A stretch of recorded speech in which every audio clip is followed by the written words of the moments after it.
शैतानिर्रजीम बिस्मिल्लाहिर्रहमानिर्रहीम। प्यारे बच्चों अस्सलाम वालेकुम।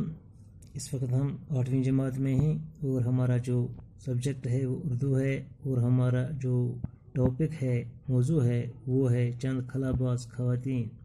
प्यारे बच्चों, इससे पहले भी हमने इसके बारे में 2-4 लेक्चरों में जानकारी हासिल की। आज मज़ीद जानकारी हासिल करेंगे कल्पना चावला के बारे में। 1997 ईस्वी में कल्पना को पहली बार अमेरिकी खलाई एजेंसी नासा के स्पेस शटल के ज़रिए खला में जाने का मौका मिला। अगर आपसे कोई पूछेगा कि कल्पना चावला कब खला में चली गई तो आपका जवाब क्या होगा? 1997 ईस्वी। ज़मीन से 65 लाख मील की बुलंदी पर खला में 372 घंटे और 34 मिनट गुजारने के बाद वो 5 दिसंबर 1997 ईस्वी को वापस लौटी।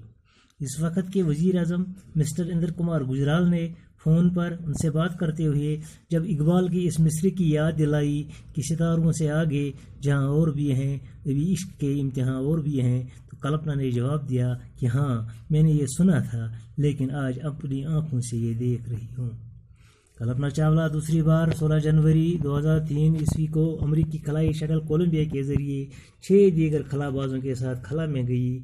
उनके साथ एक अमेरिकी खातून लारियल भी थीं। खला में 16 दिन रुकने और 80 से ज़ायद तजुर्बात करने के बाद उनकी वापसी हुई थी, लेकिन 1 फरवरी 2003 ईस्वी को ज़मीन पर उतरने से महज 16 मिनट पहले उनका शटल कोलंबिया 3600 किलोमीटर की बुलंदी पर आसमान में किसी हादसे का शिकार हो गया। इसमें मौजूद 7 खलाबाजों की मौत हो गई। कल्पना ने अपने इस कौल को सच कर दिखाया कि मैं खलाई मिशन के लिए बनी हूँ और इसी के लिए मरूंगी।